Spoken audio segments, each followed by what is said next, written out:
I've listened to several floor speeches today, and I'm confused again. I don't understand it. Here we are again with problems like the debt, Zika virus, funding our military, and yet we spend the majority of the day in this body talking about something that I think we've already decided on is not going to change this year, and that is the nomination, potential nomination to the vacancy in the Supreme Court.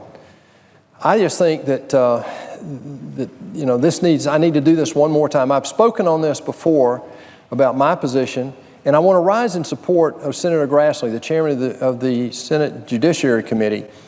I think it's important that I discuss again why I believe the Senate should not hold hearings or schedule a vote on any Supreme Court nominee until the American people have chosen who they want to be their next president. I would first like to address this issue of the Senate's responsibility under the Constitution with respect to judicial matters and judicial nominees particularly. According to Article 2, Section 2, the President has the power to nominate Supreme Court justices. Nothing new there. We in this body have the power to either consent or withhold our consent from this nominee. As the minority leader himself has said, when referring to the Senate's constitutional responsibility to confirm President George W. Bush's judicial nominee, at that time said this, and I quote, "Nowhere in that document, the Constitution, does it say the Senate has a duty to give presidential nominees a vote," unquote. He then went on to say, "The Senate is not a rubber stamp for the executive branch." There's also no provision in the Constitution requiring the Senate Judiciary Committee to hold hearings for a judicial nominee. In fact, the Constitution, in its provisions laying out the process for confirming judicial nominees, were ratified 28 years before the Senate Judiciary Committee even came into existence. Therefore, it's clear to me that the Senate's action in withholding consent from this nominee is entirely consistent with our rights and responsibilities as a co-equal branch of government under the Constitution. By choosing to withhold our consent in this case, we are doing our job, just as we've said all along, and just as our jobs are laid out in the Constitution. I would also like to address the argument that the lack of hearings for a Supreme Court nominee this year is somehow unprecedented. That's just nonsense. In modern times, the opposite is actually true. The last time a Supreme Court vacancy arose and a nominee was confirmed in a presidential election was actually 1932. But the last time that this situation occurred, where we have a divided government and you have a Supreme Court justice nominated and confirmed in that year, was 1888. Mr. President, a lot of water's gone under the bridge since then, and both sides have taken this position. Furthermore, my colleagues across the aisle have consistently argued over the years that the Senate should not act on a Supreme Court nomination during a presidential election year. The hypocrisy of this situation is just amazing to me. As an outsider of this process, this is what drives my friends and people back home absolutely mad.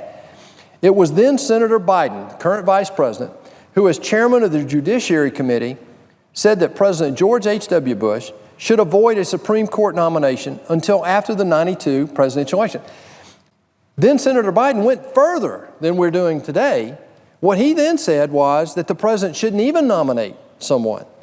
He made the same point that my colleagues and I are making today when he said, quote, "It is my view that if a Supreme Court justice resigns tomorrow or within the next several weeks or resigns at the end of the year, President Bush should consider following the practice of a majority of his predecessors and not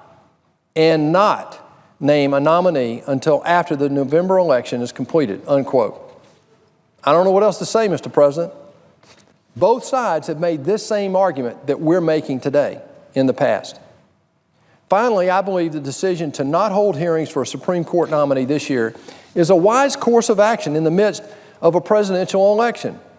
As I've said all along, this is not the time that we want to have and interject into this political process the decision to make a lifetime appointment to the Supreme Court, a decision that may tip the balance of this particular court.